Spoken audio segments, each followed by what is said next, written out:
What's up mga kumare kong tigang o kumusta po kayo?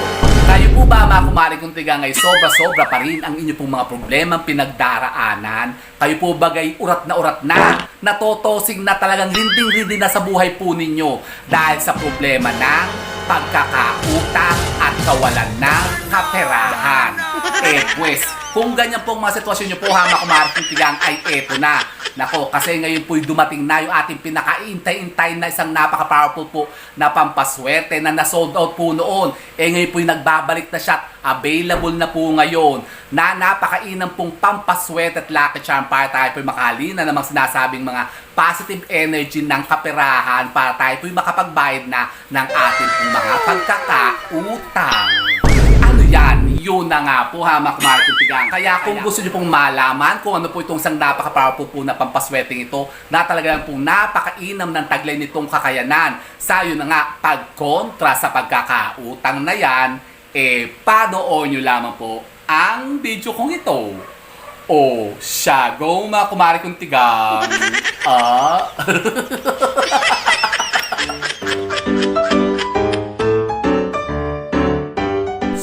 Ayun na nga po ha mga kumare kong tigang, isang mapagpalang araw naman po sa inyong lahat at naway nasa mabubuti po kayong kalagayan ngayon kasama ang inyong pong mga pamilya at mga mahal sa buhay. At sa inyo rin po ha mga kumare kong tigang na nasa ibayong dagat ngayon, nagtatrabaho para sa inyong mga pamilya, mag-ingat po kayo dyan para po kayo makapagtrabaho ng maayos at makasuporta kayo dito sa inyong pong pamilya sa Pilipinas. At yun na nga po ha mga kumare kong tigang, kasi ngayon po yung topic natin ay yun na nga, kontra utang na naman. Kasi talaga naman po napakarami pa rin na nagme-message sa atin at humihingi po ng gabay-baga na yung mga sinasabing pangontra daw po sa pagkakautang. Kayo po baga ha, mga kumare kong tigang ay ganyan pa rin po ang nangyayari sa buhay po ninyo. Yung talagang lubog na lubog pa rin kayo sa pagkakautang. Yung parang hindi na kayo nakaahon-ahon baga. Ano ba yung mga pinagkakautangan nyo ha, mga kumare kong tigang? Isa-isahin natin yan. Yan, mga lending, mga bumbay, mga 5-6, mga ano pa yung mga loans, mga card, lakos Marios. Kayo po ba yung nagkakapangkulog pa? Nako, baka nagkapatong-patong na po yung mga interest dyan sa mga pinagkakautang po ninyo. Hindi na kayo makaahon-ahon baga. Katulad na lang po ha, mga kumare kong tigang, isa natin na talaga naman pong problematic na subscriber na follower natin na talagang humihingi sa atin ng tulong na kung ano ba daw yung mainam na pangontra sa pagkakautang talaga kasi talagang hindi na raw po siya makatulog sa sobrang kabaunan niya sa utang. Naku, sabi ko, magkano po bang utang nyo? Ay naku, nasa 300,000 na daw ang utang niya. Nag-umpisa lang po yun ha, mga kumare kong tigang, sa 50k na inutang niya. Ngayon nagkabaon-baon na siya dahil sa doble-dobleng tubo baga na naminana niya sa mga sa pinagkautangan niya. Kasi, kumbaga yung utang niya na luma, tinatapalan lang niya ng mga bagong utang doon sa mga bagong kinukuhanan niya. Yun, nagka-doble-doble na yung mga binabayaran niya ngayon ay umaabot na raw po ng nasa 300,000 na nagkakahalaga. Parang rinding-rinding na raw po siya at hindi na niya maintindihan ng gagawin niya sa buhay niya. Ano ba daw yung isang napakainam na pampaswerte o mga gabay na pwede nating gawin para nga tayo po makakontra nga sa mga pagkakautang na yan? Marami naman po ha, mga kumare kong tigang, na pwede natin gawin mga ritualan o mga pampaswerte na yun na nga kokontra sa mga pagkakautang na yun. Napakarami na po natin na-share dyan ha, mga kumare kong tigang. Katulad po nung balat ng akasya, yung bunga ng ang-ang. Yan, subukan nyo na mga kumare kong tigang kasi yan po yung sinasabi ng ating mga matatandang mga inuno na talagang napaka-epektibong pangontra dyan kung kayo po talagang lubog na sa mga pagkakautang na yan. Kayo hindi na makabayad ng utang po ninyo. O meron kayong mga pinautang tapos hindi naman kayo binabayaran. Ganun din po, vice versa lang yan na mga kumare kong tigang. Problema din natin yan. Yan po, subukan nyo yan. Pero alam nyo po ba na kasi yung ating isang napaka-powerful po na pampaswerte na ipiniture po before na napakainam din po makahalina ng mga positive energy lalong-lalo na po sa usapin ng kaperahan at yun nga pagkontra sa utang, eto na po, nagbabalik na naman kasi available na naman po ito kasi tayo po may naabatan naman po sa ating mga kaibigang antingero. Tayo po napadalhan na naman at tayo po meron ditong, ilan ba to? 7 piraso. Kaya naku, paunahan na lang po ha mga kumare kong tigang after this vlog natin, pagka ito po yung na-post ko na, nako, mag-message na agad kayo sa akin kung kayo po interesado kasi bihira lang po magkaroon po nito ng stocks nito ha mga kumare kong tigang. Ano ba yan? Ito po ang napaka-powerful po na yun na nga ang ating mutya ng Corazon de Jesus. Opo, ito na naman siya. Talaga naman ako'y namangha naman kasi ang gaganda po ha, makumari ko tingnan ng bago nating dating ng stocks natin o yung mga bago nating gamit dito ng Corazon de Jesus. Kasi tignan nyo yung ating mga mutya talagang ito. Tignan nyo, ito 6 na piraso talaga siya. Ang gaganda ng itsura niya ngayon. Para talagang animo po siya yung mutya na talaga na naging bato na. Ito po ha, makumari ko talaga isang uri po kasi ito ng buto po ng isang punong kahoy. Pero ito pong ating mga mutyang ito ay parang nag-fossilize na naging parang bato na siya. Tingnan nyo, katigas-tigas na. Tingnan nyo, ang gaganda Dumating na po siya ang ating mutya ng Corazon de Jesus. At meron po tayo ngayon na 7 piraso. Kaya, nako ha, baka mamaya kayo po'y maubusan naman, mag-PM agad kayo sa akin na makumari kong tigang kung interesado po kayo. Ito po ang ating mutya ng Corazon de Jesus. Ano bang bertud nito? Yun nga po ha, makumari kong tigang, napakainam po ito sa usapin ng kaperahan. Pampalakas ng aura at karisma. Maganda rin po ito sa pagninegosyo. Magandang panghalina ng tao. Kung halimbawa kayo pinagbebenta, nagse-sales kayo, yung nag-aalok kayo ng kung ano-ano, meron kayo mga tinatransaksyon, nag-aakit kayo ng mga customers, mga kliyente, parokyano, ito pong napakainam. Kasi ang bertud po nito ay para din halintulad po ng bertud po ng mutya ng langka. Napakainam po nito ha, makumari kong tigang kung kayo po yun na nga, nagbebenta ng kung ano-ano at yun na nga, nang hahalina ng mga tao. Pero, ang isa pong napaka-powerful po na bertud nito, napakainam po nitong pangontra po sa, yun na nga, utang-utang. Nakoy, magkano ba mga utang ninyo? Comment down nyo dyan ha, makumari kong tigang, ang mga utang po ninyo kung magkano at bayaran natin yan sa pamamagitan po nito ng ating mutya ng Corazon de Jesus. So ito po ha, makumari kong tigang, subukan nyo po ito. Kapakainam po ito ha, makumari kong tigang. Ito lang po ha, makumari kong tigang, i-aatik nyo lamang po at ito po itatago nyo lamang po sa isang pouch na pula o isang telang pula. Yan po ibabalutin nyo lamang pong ganyan. Tapos ito po ilalagay nyo lamang po sa inyo pong mga bulsa, pitaka o sa mga bag po ninyo. O pwede nyo rin po siyang ikwintas na diretso sa leg po ninyo para kayo nga po na nga ma-block nyo yung sinasabing negative energy na yun ng pagkakautang, kaya kayo po yung nagkakandalubog-lubog na. Di na kayo makaahon-ahon. Nako, kayo po ba'y nakakatulog pa? Pero ako ha, segue ko lang po ha, makumari ko tigang. Di ba, naikwento ko na nga sa inyo, nung araw po talaga, ako po talagang nagpakalubog-lubog din po sa pagkautang na yan. Pero naman po, sa tulong nga po ng ating mga ginagawang mga pampaswet at mga ginagamit natin dito mga mutya nga na, yun na nga, na napakainam naman po talaga sa pagkontra sa mga pagkakautang niya, katulad po ng bunga ng ang-ang. Tsaka ito po, ang ating mutya ng Corazon de Jesus. Talaga naman po, ako po'y nakabayad naman. Ako po'y nakaahon din ha, makumari kong tigang. Kasi nung araw talaga namang lahat na lang susug ko yan, yung mga utangan, yung mga Bombay, yung mga 5-6, mga loan, mga home credit, yung mga card. Ako'y membro lahat ng card na yan, yung mga Sikap, mga card bank, mga ano pa ba yung mga kabalikat. Tapos ang dami kong mga cooperative na sinasalihan. Tapos yung mga microfinancing na mga nagpapautang ng mga bangko, maliit na bangko baga, pwedeng makautang ka dyan ng mga 30 to 50,000. Tapos babayaran mo yan ng mga 3 months, ganun.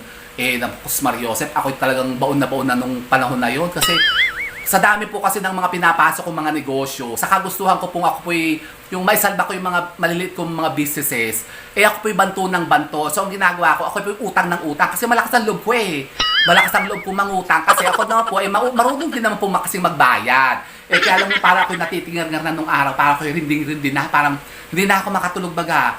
Kinausap ko nga yung ninang ko, sumulangat na ang kanyang kaluluwa. Sabi ko, Ninang, ano bang gagawin ko? Lubog na ako sa utang, hindi na ako makatulog. Sabi, nako, huwag mong pansinin yan, matulog ka. Kasi yung utang na yan, mauubos din yan, mawawala din yan.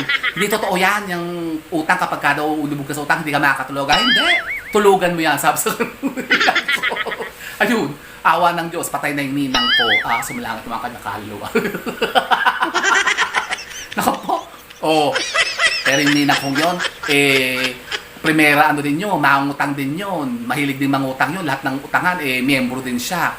Yan din parang yan din ang naging ko, idol sa tangutang Pero naman po ako, kumari kong tigang. Kahit sabihin ko naman po sa inyo ng totoo na ako po'y talagang mangutang na mangutang. Ako naman po'y marunong talagang magbayad.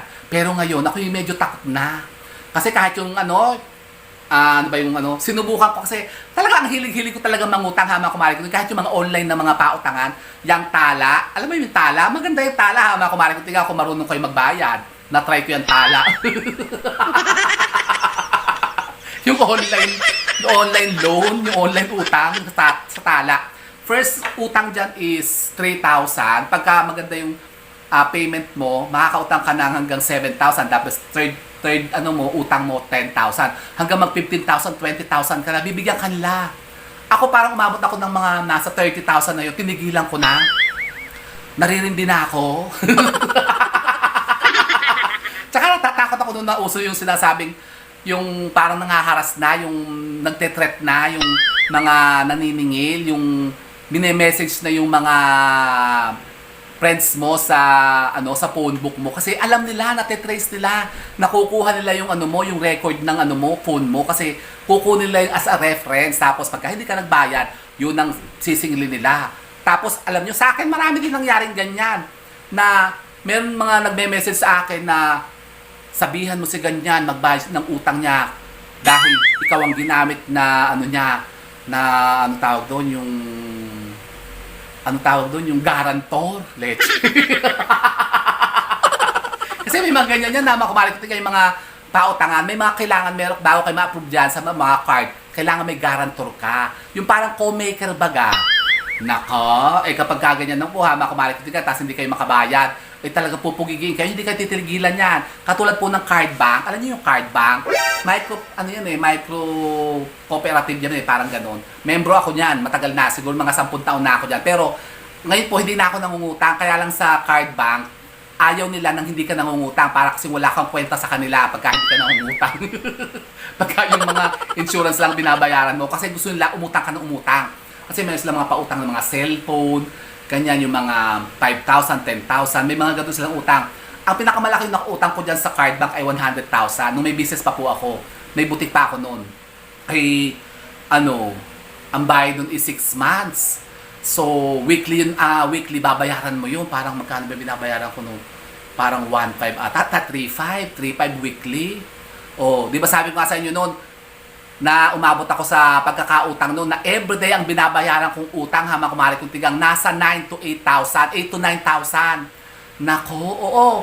Sabi ko, paano ko yun? Na pagka ngayon naisip ko, parang nire-recall ko yung mga pinagdaanan kong mga ganung utang. Sabi ko, paano ko naitawid yung gano'n na everyday 8 to 9,000 yung ko binabayaran ko talaga. Sabi ko kasi meron akong mga nautangan na yung mga card, yung mga nangungulekta araw-araw, yung 20% ang tubo, ang laki-laki, yung mga nakamotor, tapos yung mga naka-helmet, naka-jacket, nako, ako'y allergic sa ganyan, yung mga nakamotor, naka-helmet, kapag ayoko makakita ng ganyan, na makumalit niya, kasi naririndi talaga ako. Pagka kasi yung umaga-umaga, yung wala ka pang benta, ayan na sila, nakapila na, tatlo-tatlo, sunod-sunod. Merong 1,000, may 1,500, may 2,000. Ganyan ang utang ko noon Tapos meron pa akong pang 1:00 ng hapon, may pang 3:00, may pang 8:00 ng umaga. Sabi ko, huwag naman kayo sabay-sabay dumating. Tapos minsan, yung iba pagkahapon na medyo mahina pa yung benta, pinapas ko muna. Kinabukasan, doble yung babayaran mo. Kaya huwag kang magpapas kasi bad record yun. Hindi ka naman makakautang. Kung halimbawa kayo po kumari kung tigang ganyan po yung nararanasan nyo ngayon, subukan nyo po ito kumari kung tigang. Ang isa sa napaka-powerful po talaga na bertud na kontra sa pagkakautang na yan, ang ating mutya ng Corazon de Jesus.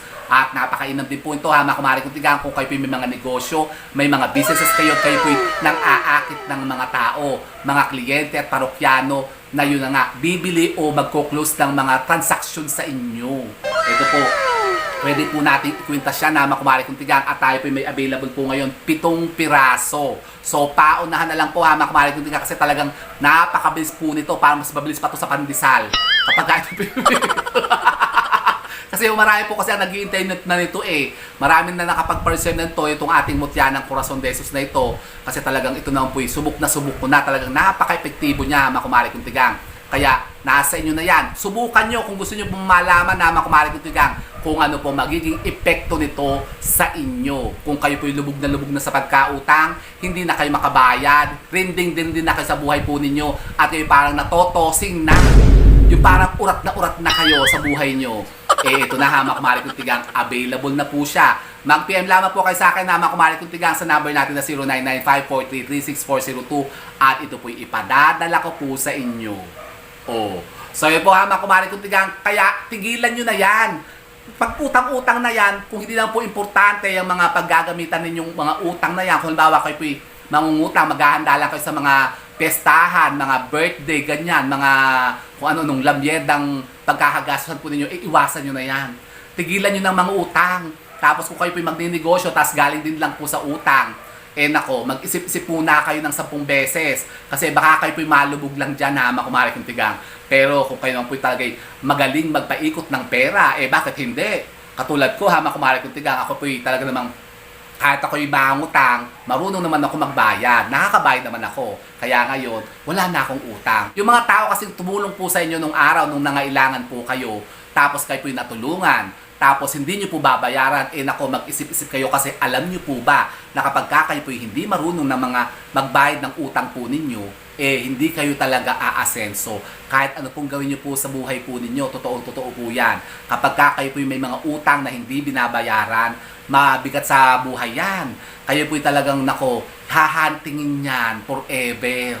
At talagang hindi kayo aasenso dyan kahit ingud-ngud nyo pa yung nguso nyo sa lupa. Diba sabi ko nga po sa Itbulaga, doon sa Bawalan Judgmental, yan ang isa sa virtue na talagang natutunan ko. Kung umutang ka, magbayad ka. Kasi napakabigat niya na makumari kong tigang na kayo may pagkakautang na hindi nyo binabayaran.